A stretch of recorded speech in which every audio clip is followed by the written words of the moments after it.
Something significant is unfolding with Social Security this May that Immigration Updates Today wants you to hear directly from me, Monica, because the agency itself is not going to call you, is not going to mail you a warning, and is not going to break it down in simple language on your television screen.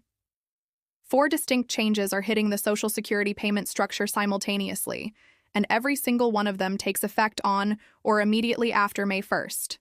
Whether you are drawing a retirement benefit, a spousal benefit, a survivor benefit, or a supplemental security income payment, the coming weeks are going to feel noticeably different from every other month this year. And the retirees who do not understand why are the ones who are going to feel the financial pressure the hardest. This is not a political conversation. This is not about proposed legislation or future budget cuts. Everything I am walking you through today at Immigration Updates Today is already active, already scheduled, and already moving through the payment system as we speak. 4 changes, 1 month, and almost no one receiving a benefit right now has been given a straightforward explanation of how these 4 things connect with each other and what that connection means for the dollars that land in your bank account. Let me begin with the change that is going to generate the most confusion, because confusion is precisely what makes this situation so financially hazardous. Most retirees think of Social Security as one unified system with one consistent payment date. You receive your check, you organize your bills around it, and the month proceeds. What the majority of people do not realize is that Social Security actually operates across 4 separate payment schedules. Which schedule you fall under determines not only when your money arrives, but also how exposed you are to every other shift happening this May. The first schedule applies to retirees who began collecting benefits before May of 1997. This group receives payment on the 3rd of every month. When the 3rd lands on a weekend or a federal holiday, that payment moves to the nearest prior business day. In May of 2026, the 3rd is a Sunday, which pushes that payment to Friday, May 1st. If you started your benefit before May of 1997, your May payment arrives on May 1st. The second schedule covers retirees born between the 1st and the 10th of any month who began collecting after May of 1997. This group is paid on the 2nd Wednesday of each month. In May of 2026, that 2nd Wednesday falls on May 13th. That is a full 12 days after May 1st. 12 days during which your bank account receives absolutely nothing from Social Security. The 3rd schedule covers retirees born between the 11th and the 20th of any month. This group is paid on the 3rd Wednesday, which in May of 2026 lands on May 20th. The 4th schedule covers retirees born between the 21st and the 31st of any month. This group is paid on the 4th Wednesday, which in May of 2026 falls on May 27th. That is 1 day after Memorial Day. Now, layer onto those 4 schedules the reality that supplemental security income, a separate program run by the same agency, is paid on the 1st of every month. When the 1st falls on a weekend, it shifts to the prior business day. Since May 1st is a Friday, SSI payments land on May 1st. What this creates in practice is a situation where 2 groups of beneficiaries receive their money on May 1st at the same time, while the largest group of retirees, those born between the 1st and the 10th who started benefits after 1997, sits through a 12-day wait until May 13th. That 12-day gap is not an error. It is not a delay. It is the officially correct payment calendar for May 2026. But it is going to feel like something has gone wrong for hundreds of thousands of retirees who have never had it laid out clearly for them. They will check their accounts on May 2nd and find nothing. They will check again on May 5th and find nothing. And some of them will spend hours on hold with the Social Security Administration trying to investigate a problem that simply does not exist, while the real problems that do exist go completely unaddressed. Because here is what I need you to understand. While the calendar confusion is catching retirees off guard, the second change arriving this May is one that can reduce your monthly income by half with no advance warning beyond a single letter that comes in a plain envelope and looks like every other piece of government correspondence you have ever set aside for later. This is the overpayment recovery rule. In April of 2025, the Social Security Administration restored its full overpayment recovery authority. Under this rule, if the agency decides at any point that you were paid more than you were entitled to receive, it can begin withholding up to 50% of your monthly benefit the moment the overpayment notice is mailed, not when you receive it, not when you open it, the moment it is placed in the mail. And the typical overpayment amounts cited in notices issued throughout 2025 ranged between $5,000 and $15,000. To understand what 50% withholding genuinely means for your day-to-day life, consider this scenario. If your monthly retirement benefit is $2,400 and the agency claims you were overpaid $9,600, it can immediately reduce your monthly payment to $1,200. That reduced amount continues every single month until the full $9,600 is recovered. That recovery period stretches across 8 months. 8 months of surviving on half your anticipated income with no reduction to your mortgage, your rent, your prescriptions, or your grocery expenses. And the most painful element of this rule is the narrow window it creates. From the moment the overpayment notice is mailed, you have 90 days to dispute it, file for a waiver, or negotiate a lower recovery amount. If you act within that window, you have genuine options available to you. If you let that window close, the 50% withholding moves forward automatically, and your only remaining path is a formal appeal that takes anywhere from 6 to 12 months to work through. The system does not pause during that time. Your check is already at half of what it was. Here at Immigration Updates Today, I want to make sure you know something that most retirees are never told. The Social Security Administration provides 3 specific forms that give you legal tools to contest an overpayment decision inside that 90-day window. The first allows you to formally challenge whether the overpayment actually occurred or whether the dollar amount the agency is claiming is even inaccurate. The second allows you to argue that even if the overpayment is legitimate, recovering it would create genuine financial hardship, and the debt should be forgiven entirely. The third allows you to negotiate the monthly recovery rate down from 50% to as low as 10%. 10% of $2,400 is $240 per month, and that is a dramatically different financial reality than $1,200 per month. The total amount recovered is exactly the same. The monthly impact is 1.5 as severe. These forms are real. They are available. They are effective. But they only work if you know they exist, and if you submit them before the 90-day window shuts. The third change arriving this May is the Memorial Day disruption. Memorial Day falls on Monday, May 26th. The Social Security Administration is closed that day. Federal banks do not process transactions. The Federal Reserve clearing system does not operate. And the standard payment date for retirees born between the 21st and the 31st of any month, the fourth Wednesday group, lands on May 27th. That is 1 day after the holiday. For most people in this group, the payment will still arrive on May 27th because the Federal Reserve processes it in advance of the long weekend. But for retirees who bank with smaller community institutions or credit unions, the actual deposit may take an additional 1 to 2 business days to clear, which means for some retirees, May 27th arrives with nothing in the account and no way to reach the Social Security Administration because it is still running on reduced post-holiday capacity. If anything is inaccurate in your direct deposit details, if your account has a hold, if your routing number was recently updated and the agency still has the old one on file, you will not be able to resolve that situation over the Memorial Day weekend. The window for correcting a deposit problem before the payment date shrinks to under 24 hours. The fourth change is the most difficult to detect, but the most critical to understand. The Social Security Administration has been accelerating the pace of account reviews, benefit audits, and eligibility verifications throughout 2026. This is not speculation. It is visible in the growing volume of notices being sent to beneficiaries, and in the increasing number of overpayment determinations being issued. The reason this matters specifically in May is a matter of timing. Retirees who are already navigating the 12-day payment gap, who are already uncertain about the Memorial Day disruption, who are already unsure which payment track they fall under, are now also more likely to receive an overpayment notice during this exact same window.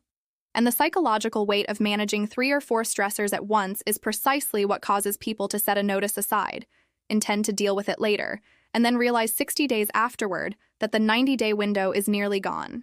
That is how a manageable situation becomes a financial crisis. Not because the rules are impossible to work through, but because the timing overwhelms the people most affected by it. You now have a clear picture of all 4 changes. Now let me walk you through the exact steps to protect yourself from each one before May 1st arrives. Because at Immigration Updates Today, I believe that understanding a problem and being protected from a problem are 2 entirely different things. Most people walk away from a video feeling more informed but no more prepared. Their bank account is just as exposed as it was before they started watching. That gap between knowing and acting is exactly where financial harm occurs. So, what follows is not more explanation. It is a sequence of specific, time-sensitive actions you can begin taking right now. There are 6 protective steps. Each one addresses a particular vulnerability created by the 4 changes we just covered. Some of them take 5 minutes, some take a bit longer. All of them matter, and the sequence matters too, because the first 2 create the foundation that makes everything else more effective. The first step is to confirm which payment track you are on and identify your exact May payment date before doing anything else. This sounds straightforward, but a meaningful number of retirees are genuinely uncertain about which Wednesday group they belong to, particularly those who started benefits near the May 1997 cutoff, or who have had their benefit type modified at some point. Log into your Social Security account online and review your payment schedule. If you started benefits before May of 1997, your May payment date is May 1st.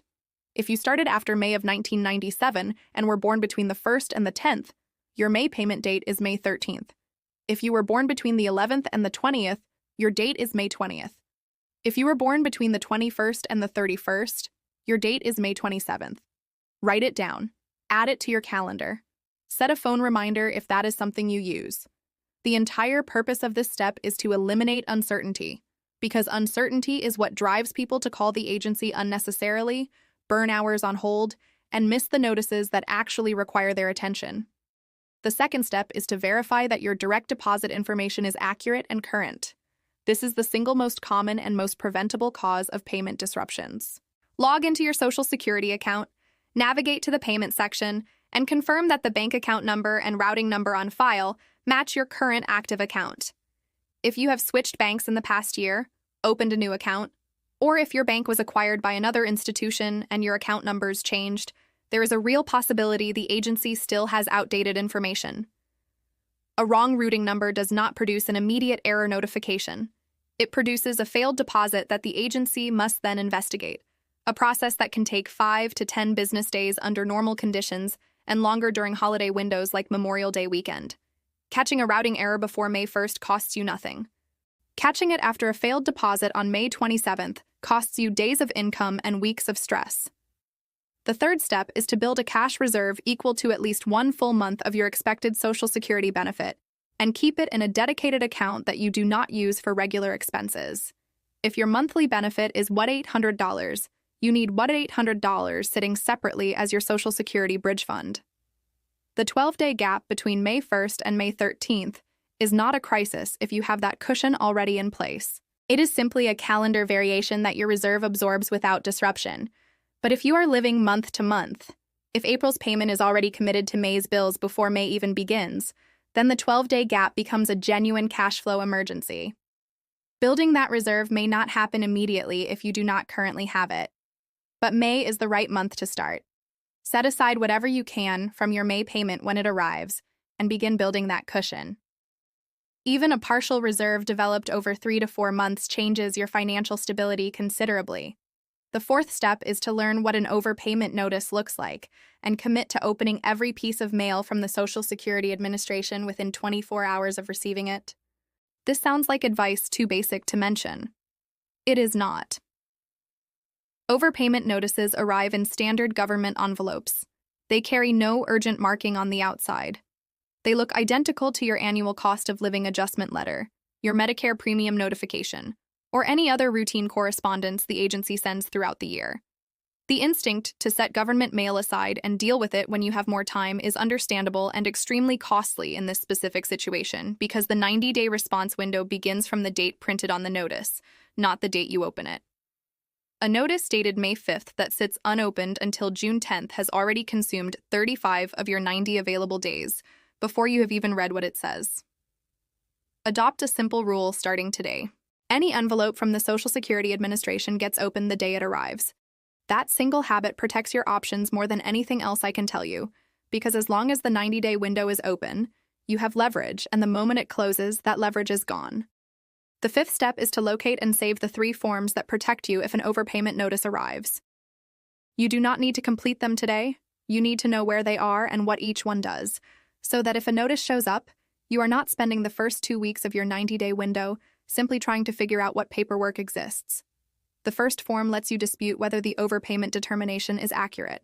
The second lets you argue that even if the determination is correct, recovering it would impose undue financial hardship and the amount should be forgiven. The third lets you request a reduction in the monthly recovery rate from 50% down to a level your income can realistically handle, sometimes as low as 10%. Save these forms digitally or print them and keep them somewhere you can locate within 5 minutes. When a notice arrives, you will immediately know what tools you have, which one to reach for first, and how much time remains. That clarity alone prevents the paralysis that causes most retirees to miss the window entirely. The sixth step is to plan specifically for the Memorial Day weekend. If your payment date is May 27th, if you are in the fourth Wednesday group born between the 21st and the 31st of any month, approach Memorial Day weekend the same way you would approach any situation where you know a disruption is coming, and you still have time to get ahead of it. Pay any bills due between May 25th and May 30th early, or confirm that their grace periods extend past the weekend. Make sure your bank has your current contact information, so that if a deposit hold is placed on your account, you can be reached promptly. Find out your bank's specific policy for posting direct deposits received after a federal holiday because community banks and credit unions handle this differently than large national institutions. And if you have any unresolved issues with the Social Security Administration related to your account, address them before May 23rd, because from Saturday, May 23rd through at least Tuesday, May 26th, reaching a live representative is going to be extremely difficult. Now here's the contrast that I want you to sit with for a moment. 2 retirees, same benefit amount, same payment track, same May 2026 payment calendar. One of them completed these 6 steps before May 1st. One of them did not. For the first retiree, May is an ordinary month. The 12-day gap is absorbed by the cash reserve. The Memorial Day weekend passes without incident because the deposit information was verified in advance and the relevant bills were paid early. When an overpayment notice arrives, it is opened immediately. The forms are already located, and the reconsideration is submitted within 30 days. The 50% withholding never begins because filing automatically pauses the recovery while the agency conducts its review. May closes and June opens without a single dollar of income lost. For the second retiree, May feels like a slow-motion emergency. The deposit does not appear when expected, and there is no reserve to cover the shortfall. A call to the Social Security Administration confirms there is no error, but the hours spent waiting on hold generate anxiety that lingers through the rest of the month. An overpayment notice arrives in the second week of May and sits on the kitchen counter for 3 weeks because the envelope looks routine. By the time it is opened, 52 of the 90 available days have already passed. The paperwork gets filed in a panic. The 50% withholding has already started. June's check arrives at half the anticipated amount. The retiree is now drawing from savings, reaching out to family, and waiting on an appeal that will take the better part of a year to resolve. The rules are identical for both retirees. The calendar is identical. The only variable is preparation. That is the entire point of everything I have shared with you today here on Immigration Updates Today. Not to alarm you, not to make Social Security feel like a system built to work against you, but to be genuinely honest with you about the fact that this system is layered and complex.